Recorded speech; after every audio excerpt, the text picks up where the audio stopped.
In June of 2017, our daughter-in-law Eden checked into the hospital on a Tuesday, and Sterling wasn't born until Friday. We need an outing by Thursday. So I say to Steve, let's see if we can find this Blue Ridge property. My husband keeps asking me, is this it? Is this it? And I'm like, I don't know. We walk up the gravel road, and my memories go it's like a puzzle. Click, click, click. There were these big, tall cypress trees, patches of them all over the property. It was an idyllic place for us as grandchildren to play. We disappeared under these trees. All of a sudden, I'm back when I was 7 years old, and there's the chapel. I see up the hill the mansion house, and on the right, I think that's my grandparents' house. It's a red brick house, subdivided into 4 apartments, and they lived in the bottom right apartment. My grandmother in the 1950s was diagnosed with tuberculosis. I got the blues, the treatment in the 1950s, before antibiotics, was to put the patients in a sanatorium. There were 3 in the state of Virginia, and 1 was in Charlottesville, Virginia. So it was more just a safe place for people to come for tuberculosis to basically run its course.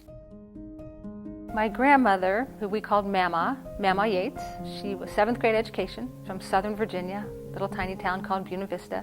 She always made green beans with bacon, every time. That's my memory of walking in and smelling the green beans. She was the best grandmother a grandchild could have.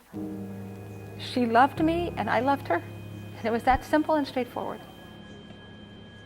She was eventually cured of tuberculosis, and she met and married her second husband there, who was the grandfather that I knew, Hunter Yates. He was also a patient there. They were actually married at the chapel on the property, which is still there. My grandmother was eventually an employee of the sanatorium, as was my grandfather. My grandmother was an orderly there, and my grandfather ran the post office and the general store.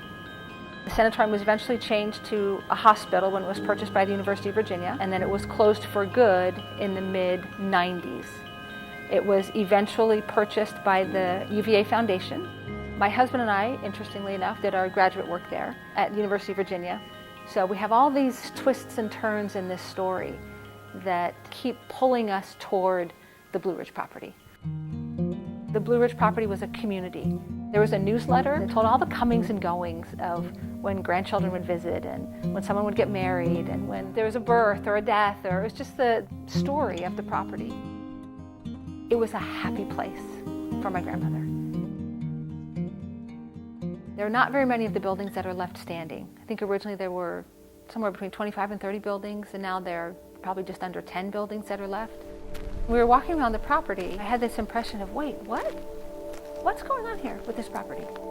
It's such a magnificent place that for decades, over 100 years, it had served as a place of healing. And now I'm looking at rundown buildings.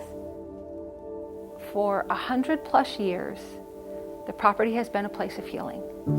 First as a tuberculosis sanatorium, where my grandmother and my grandfather were both cured of tuberculosis. It was their home for decades. The crisis of the 20th century was tuberculosis. The crisis of the early 21st century is addiction. So my heart, my dream, my passion for this property is to help it return to its roots as a place of healing and be repurposed as an addiction recovery facility. We've created a foundation called the Elsie Yates Foundation in honor of my grandmother. We are optimistic and hopeful that we can work with the University of Virginia to help this property become a world-class addiction recovery facility.